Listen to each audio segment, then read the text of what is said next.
이번 시간에는 y는 절대값 fx의 그래프를 그리는 방법에 대해서 한번 생각해 보도록 하겠습니다. 자, 이 그래프는 어떻게 그리냐면 먼저 절대값이 없는 y는 fx의 그래프를 그립니다. 절대값이 없는 그래프를 그린 다음에 우변 전체가 절대값이니까 우변의 값은 음수값이 안 나오겠죠. 음수값이 안 나오니까 y가 0보다 작은 부분을 지우고 지은 그 부분을 x축 대칭이동시키면 그래프가 완성이 됩니다. 예를 들어서요, y는 절대값 x제곱 마이너스 3x 플러스 2라는 함수가 있는데요. 먼저 절대값이 없는 그래프 x제곱 마이너스 3x 플러스 2를 그리는데 y절편이 2이고 x절편을 구하면요, y에다가 0을 대입하면 되잖아요. 인수분해를 하면 x는 1과 2가 나옵니다. x절편이 1과 2가 나오죠. 1을 하고 2를 지나야 되고 y절편 2도 지나야 되고, 그리고 아래로 볼록이니까 이런 그래프가 그려지는데요. 여기에서 y가 0보다 작은 부분이니까 이 부분이잖아요. 여기 이 부분을 지운 다음에 이 지운 것을 x축 대칭이동을 시킨다. 이렇게 하면 되는 거예요. 0보다 큰 부분은 이렇게 그려놓고요. 이렇게 그리고 대칭이동 시킨 이 부분 그리고 여기도 그리고, 그러면 y는 절대값 x제곱 마이너스 3x 플러스 2의 그래프는 이렇게 그려진다라는 이야기입니다. 어떻게 그린다고요? y는 fx 절대값이 없는 그래프를 그린 다음에 0보다 작은 부분, y가 0보다 작은 부분을 지우고 그것을 x축 대칭이동을 시키면 그래프가 완성이 된다라는 이야기입니다. 이번 시간에는 y는 f 절대값 x의 그래프를 그리는 방법에 대해서 한번 살펴보도록 할 텐데요. 어떻게 그리냐면 y는 fx의 그래프를 그립니다. 절대값이 없는 그래프를 그립니다. 그런 다음에 x가 0보다 크거나 같은 부분을 남깁니다. 남긴 그 상태에서 남긴 그 부분을 y축 대칭이동시키면 그래프가 완성이 됩니다.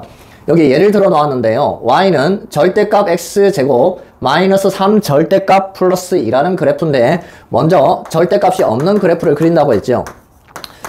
이런 그래프를 먼저 그리는데요. y절편이 2입니다. 그리고 x절편을 구하기 위해서 y에다가 0을 대입하면요, 이렇게 되죠. 그리고 인수분해하면 x값이 1과 2가 나옵니다. x절편이 1과 2잖아요. x절편이 1과 2입니다. 그리고 아래로 볼록이잖아요. 이차계수 값이 1이니까 아래로 볼록인 그래프를 그리면 이렇게 되겠죠. 이 상태에서요, 이 상태에서 어떻게 한다고 했냐면 x가 0보다 크거나 같은 부분을 남깁니다. x가 0보다 크거나 같은 부분이 이 부분이잖아요.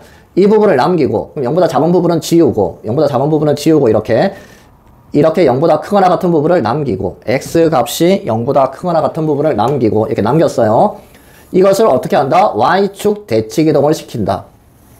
y축 대칭이동 시키면 이렇게 되겠죠. 그래서 우리가 원하는 그래프는 이런 모양의 그래프가 됩니다. 그렇게 어렵지는 않죠? y는 f 절대값 x의 그래프는 절대값이 없는 그래프를 그린 다음에 x가 0보다 크거나 같은 부분을 남기고, 그러면 0보다 작은 부분은 지워야 되겠죠? 남긴 그것을 y축 대칭 이동시켜서 그래프를 완성시킨다. 이걸 여러분들이 잘 알고 있으면 되겠습니다. 이번 시간에는 절대값 y는 fx의 그래프를 그리는 방법에 대해서 한번 생각해 보도록 하겠습니다. 절대값 y는 fx, 이 그래프를 어떻게 그리냐면 먼저 절대값이 없는 y는 fx의 그래프를 그립니다. 그린 다음에 y가 0보다 크거나 같은 부분을 남기고 남긴 그 부분을 x축 대칭이동시키면 그래프가 완성이 됩니다. 여기 지금 예를 들어 놓았는데요.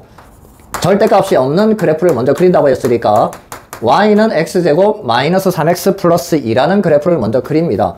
y절편이 2잖아요. 이거 x절편은 y에다가 0을 대입해서 구하면 되잖아요.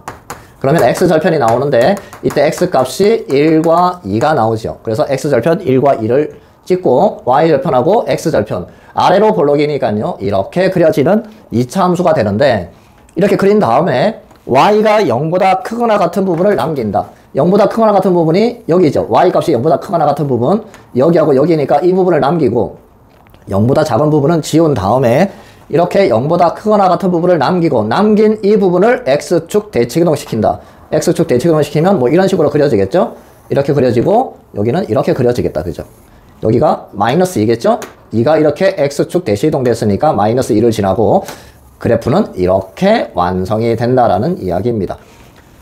y는 fx 절대값이 없는 그래프를 그린 다음에 절대값이 없는 그래프를 그린 다음에 y값이 0보다 크거나 같은 부분을 남기고 0보다 작은 부분은 지우고 남긴 그것을 x축 대칭이동시키면 그래프가 완성이 됩니다. 이번 시간에는 절대값 y는 f 절대값 x의 그래프를 그리는 방법에 대해서 한번 살펴보도록 하겠습니다. x와 y에 모두 절대값이 있는 경우인데요. 먼저 y는 fx의 그래프를 그립니다. 절대값이 없는 그래프를 그린 다음에 x와 y가 모두 0 이상인 부분을 남기고 그것을 x축 대칭이동 시킨 다음에 또 그것을 y축 대칭이동을 시키면 됩니다. 이것과 이 부분은 바뀌어도 상관없습니다. 그러니까 y축 대칭이동 시킨 다음에 x축 대칭이동을 시켜도 똑같은 그래프가 완성이 됩니다. 예를 들어 놓았는데요. 자, 이것을 어떻게 그리느냐? 먼저 절대값이 없는 그래프를 그려야 된다고 했죠? 이렇게 되고 y절편은 2입니다. 자, 그 다음 x절편을 구해야 되니까 y에다가 0을 대입하면 이렇게 되고 인수분해하면 x값이 1과 2가 나옵니다. 여기 1하고 2가 있죠, 이렇게. 자, 그 다음에 이제 아래로 볼록이잖아요. y절편과 x절편을 지나면서 아래로 볼록이니까 이런 2차 함수가 그려지는데요. 그린 후에 x와 y가 모두 0보다 크거나 같은 부분. 여기는 0보다 작으니까 안 되고 x가 0보다 작잖아요. 여기는 y가 0보다 작으니까 지우고 x, y가 모두 0보다 크거나 같은 부분은 이 부분이잖아요. 즉 1사분면에 있는 그래프만 남기는 거예요. 1사분면에 있는 그래프. 여기 x가 0보다 작은 부분, y가 0보다 작은 부분은 지웁니다. 1사분면에 있는 부분. 이게 x, y가 모두 0보다 큰 부분이니까요. 남긴 다음에 그것을 x축 대칭이동을 시킨다. x축 대칭이동 시키면 이렇게 되겠죠? 여기는 마이너스 2가 되겠네요. 그죠? 여기 2였으니까. 그리고 이렇게 되겠다. 그죠? 자, 이렇게 이제 x축 대칭이동을 시키고 또 이 부분을 y축 대칭이동을 시킨다. 이 부분을 y축 대칭이동을 시키면 이렇게 되고 여기는 이렇게 되고 이 부분도 y축 대칭이동 되니까 이렇게 그려지겠다. 그죠? 여기는 이렇게 되겠네요. 자, 그래프가 굉장히 아름다운 그래프가 그려졌죠. 그죠? 여기는 얼마일까요? 마이너스 1이겠죠? 여기는 마이너스 2가 되겠죠? y축 대칭이동을 시켰으니까 이런 그래프가 완성이 된다는 이야기입니다. 절대값이 없는 그래프를 그린 다음에 x, y가 모두 0보다 크거나 같은 부분, 즉 1사분면 부분이죠. 1사분면인데 아까는 x축을 먼저 대칭이동 시켰잖아요. y축 먼저 시켜볼까요? 이 부분을 y축 대칭이동 시키면 이렇게 되겠죠? 이 부분. 그럼 이렇게 그려졌는데 그걸 x축 대칭이동 시키니까 똑같은 그래프가 그려집니다. 자, x, y에 모두 절대값이 있는 부분의 그래프를 그리는 방법에 대해서 한번 살펴봤는데 차근차근히 다시 한 번 더 여러분들이 해보면서 잘 숙지하시기 바랍니다.